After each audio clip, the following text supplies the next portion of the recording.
All right, guys. Good morning. Good morning. Let's make sure my voice is on or the sound. Here we go. Good morning, everybody. Welcome aboard to the Morning Note. My name is Carlos Garcia, founder and CEO of GAR Capital. It is 9:02 Eastern Standard Time this morning on December 7th, 2022. Let's go ahead and go around the horn and talk about the market, shall we? Dow futures down about 21 points, Nasdaq down about 0.51%, S&P down about 0.23%. So off the lows, but still relatively flat for the day. Crude oil is up about 0.30%. 74.46 a barrel. Gasoline futures 0.57% to, is it 0.57%? Gasoline futures to the downside, $2.13. Gold futures are up on the dollar being lower, 104.91. Silver as well. That's up about 1.39%. Take a look at the euro dollar, 105.41.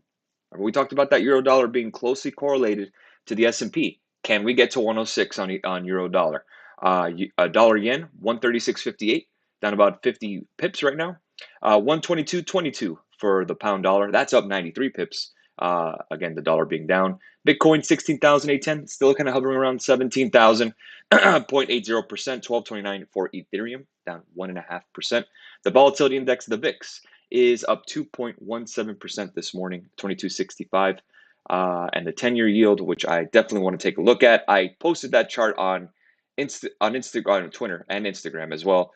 Again, the 10-year down to 3.473. Again, that head and shoulders pattern is setting up. The problem is that the yields going down is not necessarily helping equities at this very juncture. So a couple things to look at when it comes to the 10-year yield, and I talked about this on Twitter. I'll actually show you guys the tweet. I actually tagged a good Twitter friend, Caleb, on Twitter, because he loves to talk about yields, very similar to the way we talk. So again, it's good to have a good buddies like that where you can share market stuff. So again, equities ignoring falling rates. Go to that head and shoulders on the daily. Kind of a double-edged sword, as I said. Kind of nice that treasuries are getting bought. Again, remember, when yields go down, treasuries are getting bought. But again, they're being bought for the wrong reason. It's not a risk-on trade. It's more of a risk-off trade, because if you're getting recession fears, you're probably trying to lock in and trying to get some good yield on a safe investment like treasury yield. So again, I think that's what we're getting in terms of treasury yields falling and the market not coinciding with that fall or being inverse to that, or working correlated with treasury yields, TLT and ES. So let's go to TLT and we can actually take a look. Here's TLT on a daily chart. This is the 20-year Treasury bond ETF, probably the most traded bond fund that I've seen. And again, you could see that 100-day moving average, that break. If you want to throw on some lines, we could always do that. Let's take a look at it. We'll start from the peak here at 152.53. We can go down to here, and then we'll just extend it to the right. Yeah, breaking out of that wedge, you could see that 108.34 seems to be that level where we could take a look. I have been trying to buy the dip on bonds now for a bit. I caught it once. I didn't catch it the second time. Didn't lose too much, but again, I have an alert at 108.30. If we could start breaking above that, I definitely want to start a position and start buying some treasuries. Again, this is going to help at least bring some dividend, obviously with some good yield. Yield right now isn't bad on a 10-year basis, 3.4%. But again, on TLT, get a dividend. We could start charting it now. Break about 108.30. You got a gap to fill at 111.45. You got the 200-day at 114.18. 108.30, I would take. That's the level where I would start buying some TLT personally for my port. I'll look to fill that gap of 111.45. That could probably be the first entry if you wanted to as well, because it'll get there and then probably reject. 114.18 is your 200-day, huge level, as we know with S&P 500 futures. The saying goes, nothing good happens below the 200-day. We want to get above that. That would probably be a better entry if you just want to give away the $6. If you just want to, not worried about that $6 move from 108.30 to 114.18. So you can get in at 108.30, get to 114.18, take some profits, take your principal out, let the profits ride, for example. That's a pretty good way to do it. But your big heavy resistance is right around 120. If you break that, again, you're talking about rates going a lot lower than we are now. We'll probably be around sub 3% or so, 3.1 or something. That is not bad. That does help, at least with borrowing costs for companies who are trying to grow, because then you have HYG, which is high yield credit, LQD as well. So let's take a look at high yield credit as well. We'll go ahead and chart this too. High yield credit, again, kind of the same deal, right near that 100-day moving average as TLT, and then we could start drawing some lines. So let's go ahead and do that. We'll extend it to the right, and we're really close to that trend line. Not enough there. We want to get to this gap fill, which we did, and we want to get above 75.57. In terms of the fibs, I may have to adjust them. Let me go ahead and edit properties. Let's see, cancel. We'll see if I can adjust this. I think it's activate drawing. There you go. We'll activate the drawing. We'll get down to 70.40. There you go. And then we're good. All right, so I just moved the Fibonacci levels to kind of give us a little bit of a guide or a pathway to where we want to go. So again, what does that change, at least for now? The 50% retracement is right at, where is it at now? Actually, you know what? Let me go ahead to the monthly. Actually, no, I don't have the right fibs. I'm sorry. Let me go and fix this. We'll go ahead and do a quick fresh fib because that didn't work.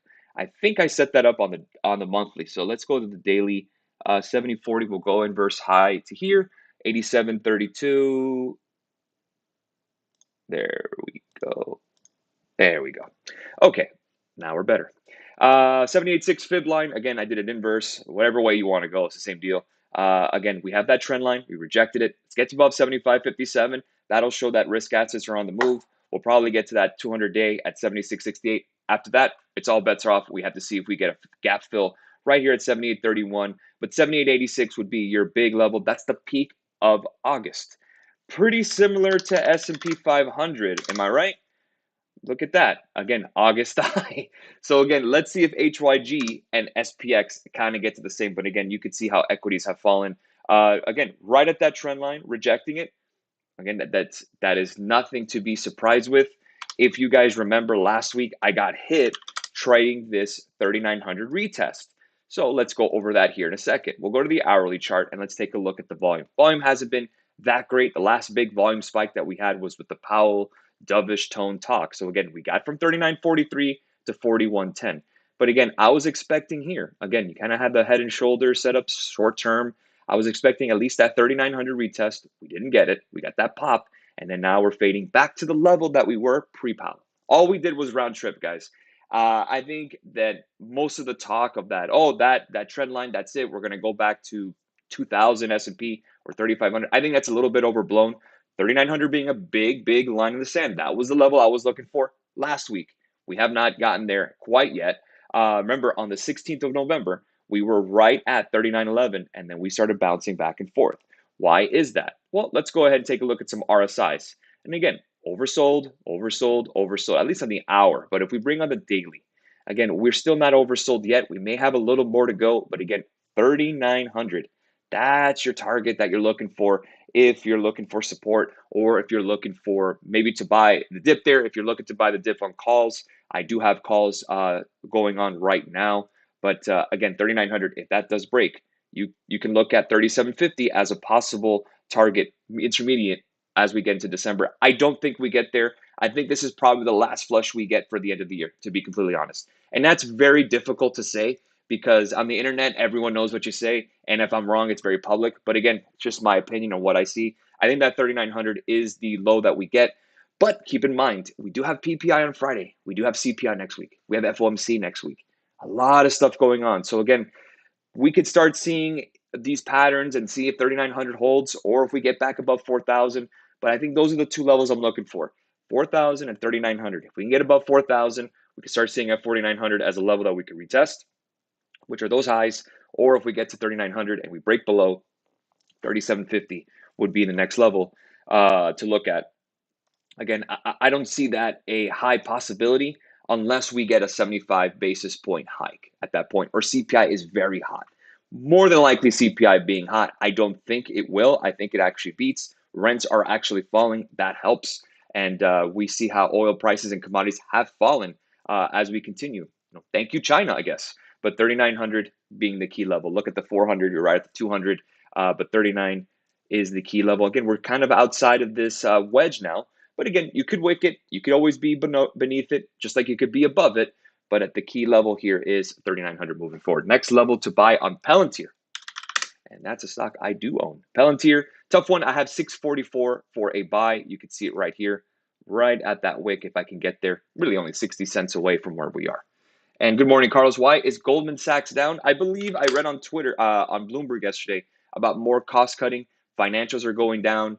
Rates are going down. So again, usually financials in a recession or severe recession. Technically, I was told we're in a recession because we have back-to-back GDPs, but now we're not sure if it's a severe recession. Recessions are everywhere, I guess. But Goldman Sachs, the reason that why it is down, financials in general are down. Take a look at financial XLF, kind of a double top here. Again, I still like financials long term, but again, all you're doing is retesting the 200-day, just like with equities. Look at energy as well, guys. That double top, we talked about that. Again, I love energy, just not here. Just not here. Let's see if we can get to 82.66 and start doing a little bit of shopping. I don't think crude gets to $50 a barrel or anything.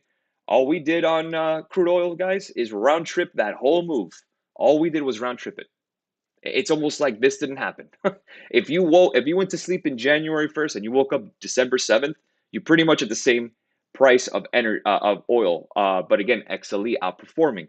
So again, unless we start getting to $65 a barrel oil, which is definitely possible if we get dampened demand, XLE will continue to be under pressure.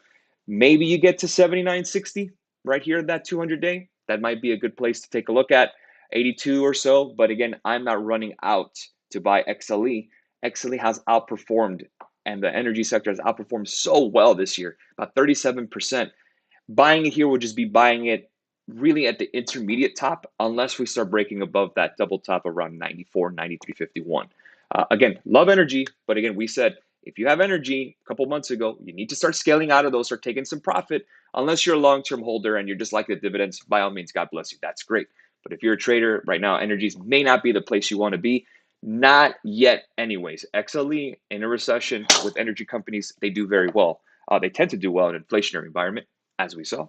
But things do change as we start getting more deflationary. Yes, not the best, but deflationary is what we are currently. If CPI does show that we have sharpening downside in inflation, not the best.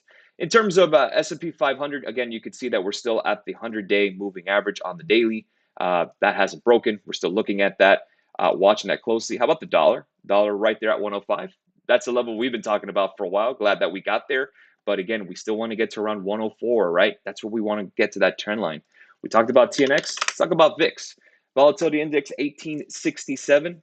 That's the support level. We're now at 2269. We're above the 20, but still below major moving averages. No gaps to fill or anything like that. So again, we'll see if we just kind of reject or pull back, or see if we get a continuation to this trend line of 2455.